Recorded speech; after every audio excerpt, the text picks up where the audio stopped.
ka lang? Lakad-lakad lang po ako.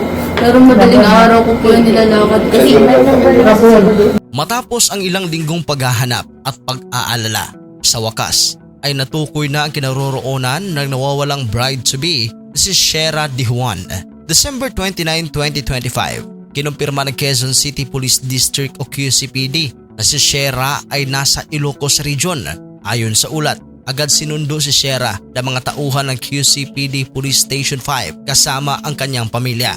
Ayon sa PNP, paiba-iba ang pahayag ng babae kaya hiniling ng kaanak nito ng privacy. Una nang inihayag ng pulisya na dumanas ng emotional and financial distress si Shera De Juan base na rin sa resulta ng digital forensic examination na natagpuan sa kanyang gadgets. Nadiskubre sa kanyang laptop ang kanyang paghahanap sa mga nakakamatay na gamot at mga artikulo ukol sa drug overdose.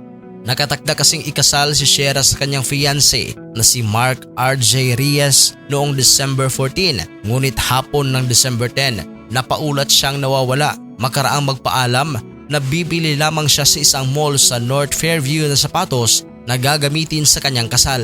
Agad na ipinaalam ng kanyang nobyo sa mga otoridad ang hindi pag-uwi ng kanyang bride-to-be. Makalipas ang ilang oras mula nang magpaalam ito, wala umanong dalang anumang gamit si Shera. Maging ang kanyang cellphone ay naiwan na lalong nagdulot ng pangamba sa kanyang pamilya. Sa pagulong ng investigasyon ng pulisya, kumalap sila ng mga CCTV footage na posibleng magturo sa kinaroroonan ni Shera.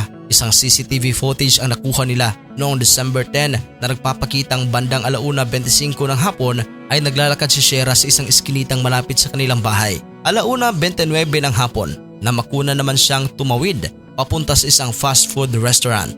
Huli nang namataan si Shera bandang 1:37 ng hapon habang naglalakad malapit sa isang gasoline station sa kanilang lugar.